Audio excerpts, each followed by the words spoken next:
Is our civilization crumbling? Murdo MacDonald-Bayne.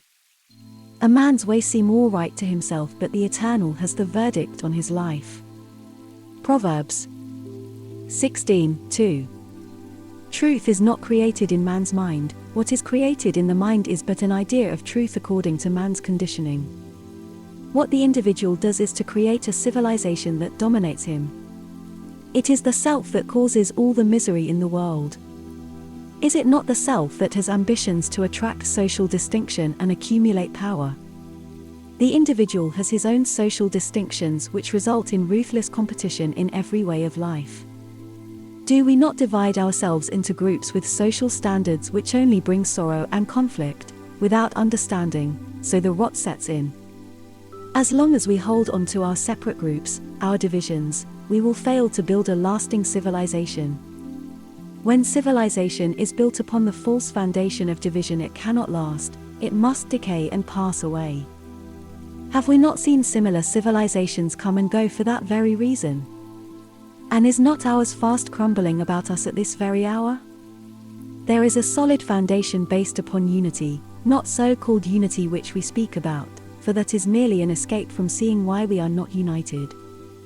We hold an ideal of unity while we still hold fast to our divisions and separations.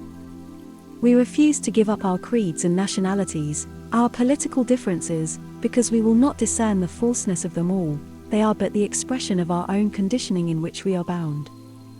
You can only help by understanding the cause, and that is by understanding yourself, who is the cause of the rot. Whatever you understand of yourself for the time being, that is truth, that is freedom. By understanding the self you can see the false, and when you see the false, no matter in what measure, great or small, it is revealing the truth. For the truth is not made up, the truth does not condition you. You can discover how you are conditioned only in your relationship with one another. As I talk to you, you listen, but how do you listen? If you are prejudiced, that is, you listen, conditioned by your own background, with all your condemnation, prejudices for or against what I say, then you are not listening. If you merely lap up what I say, you are not listening, you are merely accepting what I say because it suits your conditioning, then there is no relationship. But if you listen to find out about yourself, to discover yourself, then there is truth. I cannot tell you what truth is, neither can anyone else. The one who says he knows, does not know. But when one knows the self and its ways, then the truth that is eternal and ever-present comes into being in you without effort or struggle. How is it possible for individuals to cooperate and work together if they cannot see the falseness of their beliefs, their divisions, and all the creations of the mind, good or bad? Now the majority of people will say that you must meditate to find this peace, to find freedom, reality. Meditation is important, so we must find out what is right meditation.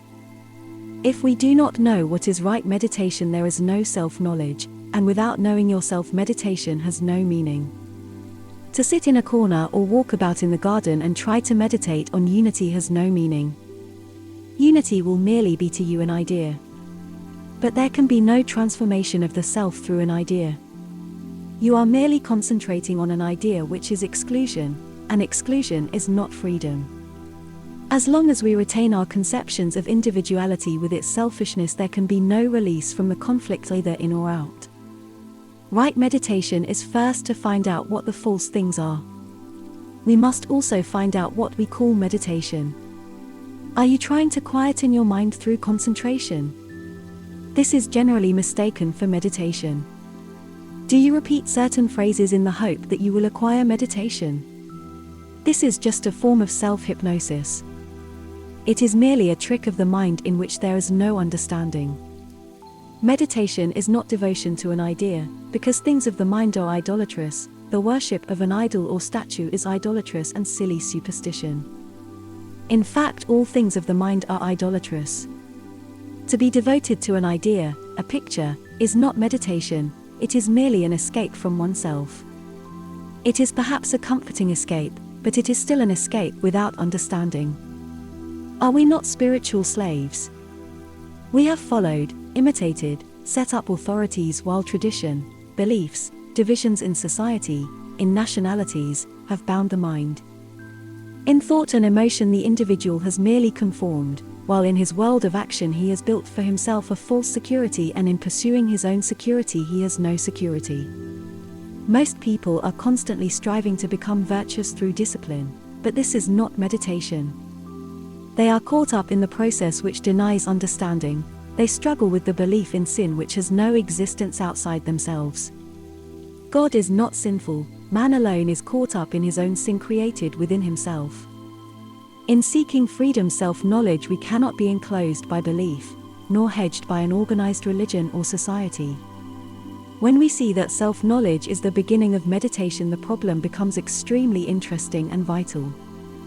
If there is no self-knowledge, we may practice meditation and still be attached to our ideas, our beliefs, our division, our delusions. True meditation is a means through which you end these false things, so without self-knowledge there is no meditation. True meditation then is self-knowledge, by which not only does the outer layer of the mind become quiet, but also the different layers of the hidden mind are revealed. When this takes place, the whole content of the mind is revealed. So the mind becomes extremely quiet.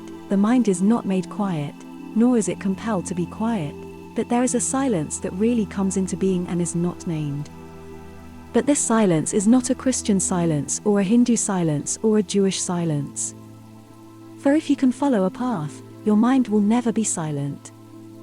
Therefore, if we wish to find reality, we must abandon our conditioning, our background completely. In this alone shall we find our true relationship with one another. We will find that there is only one, and in that one there is all, and all is in that one. At present, is not the heart of everyone kept burning with hatreds and prejudices between one religion and another, between one nation and another, between one group and another, between one person and another, with the result that man is caught up in hatreds and separation through ignorance of that which is false. In John 15:5, we read what Jesus says, "I am the vine, you are the branches.